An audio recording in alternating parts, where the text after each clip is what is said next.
So I'm here to talk to you about breeding function, not fashion. And what I'm hoping that I'm going to illustrate by the end of the presentation is that you don't necessarily have to pick things that top a ranking when you're breeding cows. And what my aim is to sort of try and illustrate to you how we're going to breed you with the kind of cows that you need without necessarily taking bulls that everybody else tells you should be using. So just to kick it off, I'm just going to start off with this slide. Now, what I'm going to address is basically these girls may think that they're fashionable, but how functional is that dress code really in the circumstance? So that's what I'm trying to address is, you know, we've got to think functional for the situation that we're in. So just to illustrate what I mean by fashion within the industry and within what I'm talking about. So this is the current top type merit bull in the UK, or of converted data as well. So generally, if you're looking for type bulls, you'd probably go and jump straight to the top of the type merit chart. Look at this bull and think, yeah, I'm happy with this one. But just to illustrate what I mean by breeding what you need, if we just look there, I've been warned this doesn't work properly, but this bull is actually slightly slow milking. So if that's something that you're not really looking for, you need to take that into account. Same here with the UK type merit. You know, we've got a few bits here, but this bull's actually transmitting teats that are a little far underneath the quarters. If we look at the spring calving index, which is another ranking that you can pick your bulls on, well, we're breeding for short teats here. So we're not necessarily looking for what's at the top of the ranking to actually correct what you need. And we're looking at PLI here, and we're actually very narrow rumped animals here. So what do farmers actually want? Well, from what I've gathered from the work I do as a classifier, what guys want is cows that they don't notice, and as many of them as they want. So if you milk 100 cows, you want 100 of them. 300 of the cows, you want 300 of them. Cow that's adaptable, oh, wait a minute. Adaptable, long-living, a welfare-friendly cow, environmentally sustainable and efficient, and most of all, you want a cow that's profitable. So how can we help you achieve this? Well, I say knowledge is key. You need to know what kind of cow you need, what kind of bulls you need to achieve it. But most of all, you've got to know what you've already got.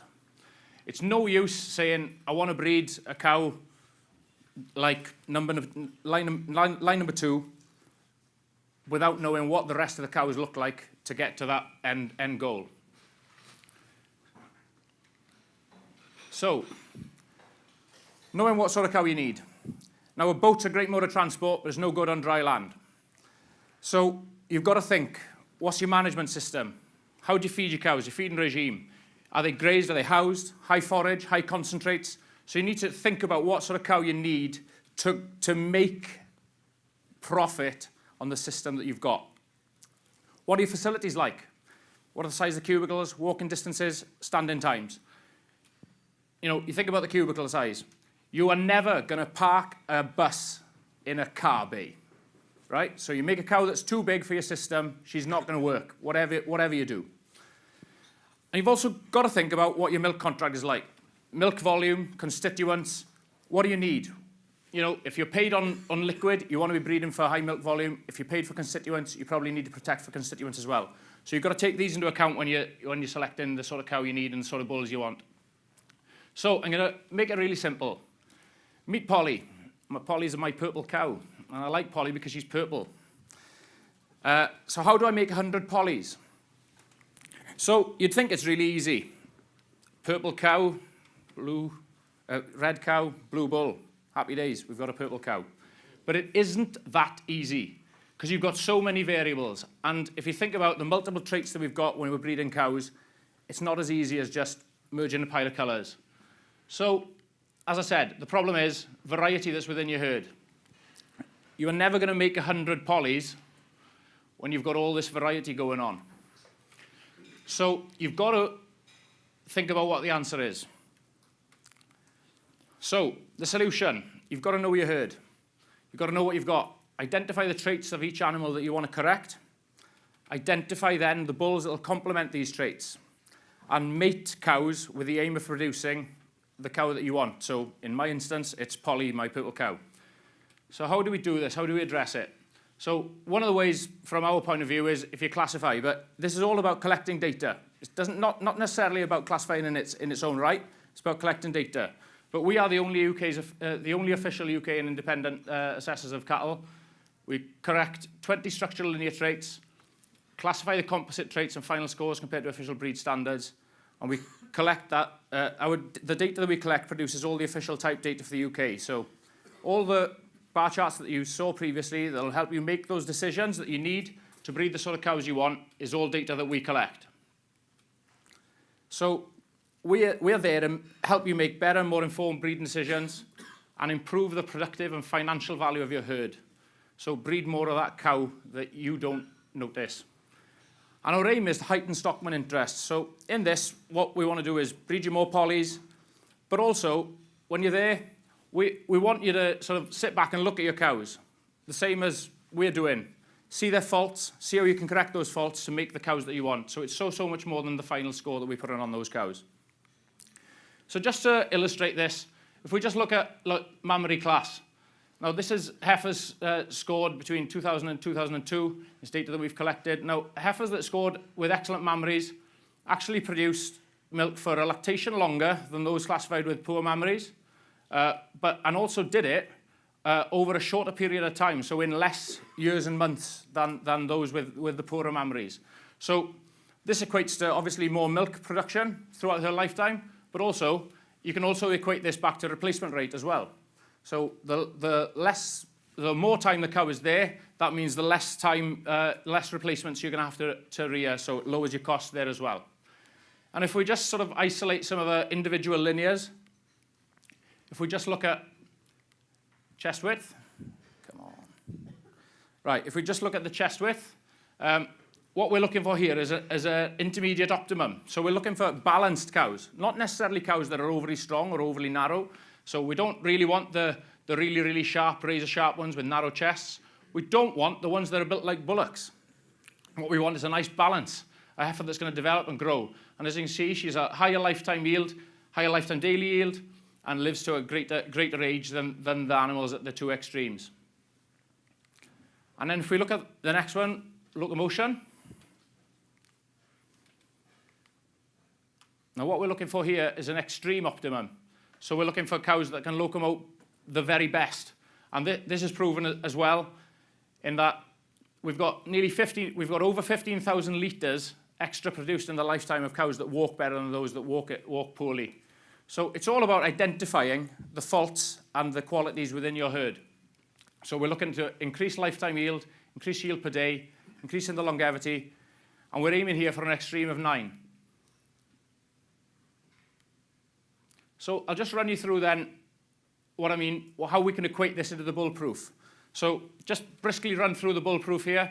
So we've got at the top of the bulletproof on the website, we've got the production data. This is the base year. Now this is an old one that I've used here, but that's from 2010, if you can't see. But this is the base year and the month the proof was produced in. This is sort of just to illustrate a few. There's lifespan, fertility score, somatic cells, and then the reliability of the production proof. I'll just go back to that. So everything here is compared to breed average. So somatic cell counts, 0. It tells you whether they're better or worse than breed average. Same for type merit. So this is your type merit proof. That's the same. From what period the data was from. The reliability. The daughters in herds, which is where the reliability data comes from. And then, come on. We've got each of the composites. Type merit, mammary, legs and feet. But most importantly, if you're trying to breed cows that fit your system, the individual type linears. So your chest width, so again, 0, national average. So what we're aiming for is to tell you where the trends lie compared to national average.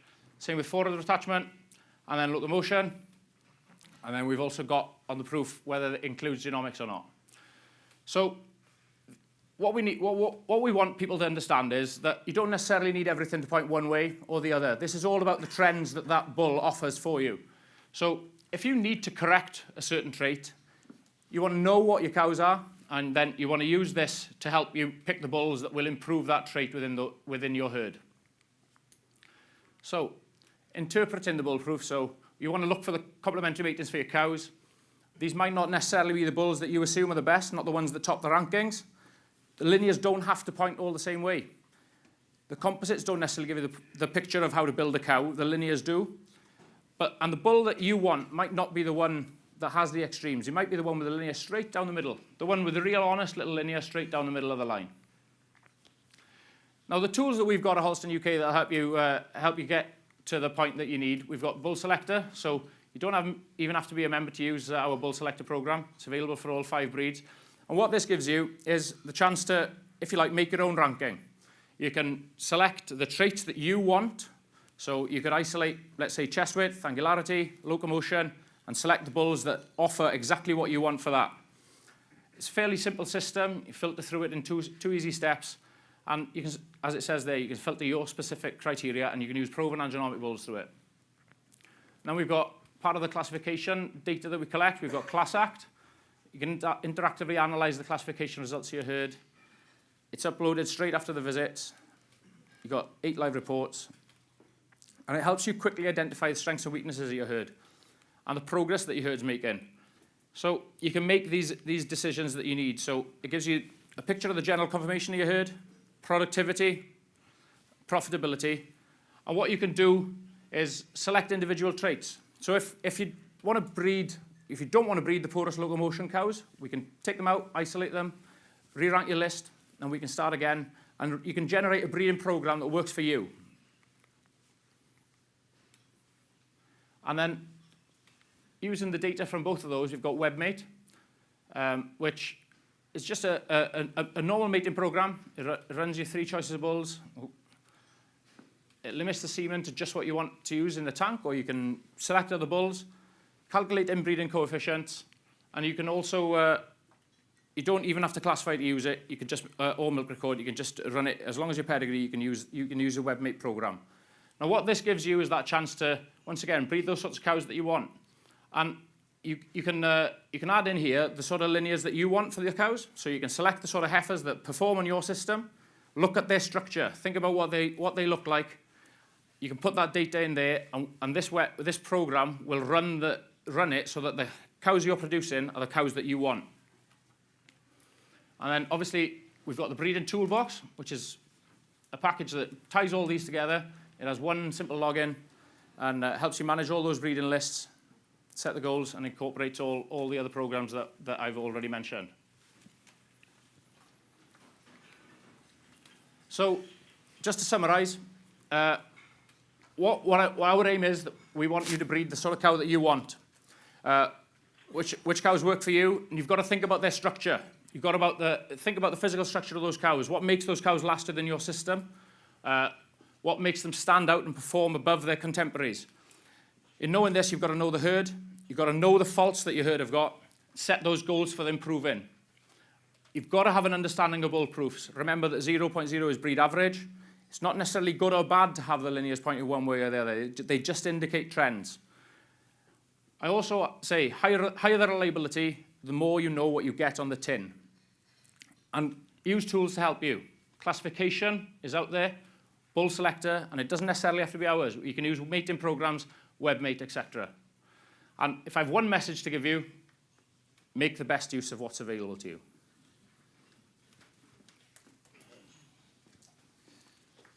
Thank you, Ewan. Questions? Yeah. Okay, I'd like to open up the floor to questions for Ewan. Okay, I guess I'll start. Looking at genomics and the use of genomics going forward, how valuable is that a tool when it comes to classification for your breeds? I'll flip that question around, because classification is actually integral to genomics, because there wouldn't be reliable data for genomics unless there'd been classification historically, and the reliability of genomics going forward is also going to be built on the back of classification data of all those bulls that we've got coming through. Okay, so it owes its existence to classification. Yes. So do you think then, in a way, it will make decisions easier for farmers to look at genomic reports? So it'll certainly make it easier, because actually the more data you have, the easier it is to actually make the decisions that you need for going forward. Thank you. Any other questions? One at the front there. Could just wait 1 second, sorry, for the mic. Could you also say who you are and where you're from as well, please? John Miller, Hollins Farm again.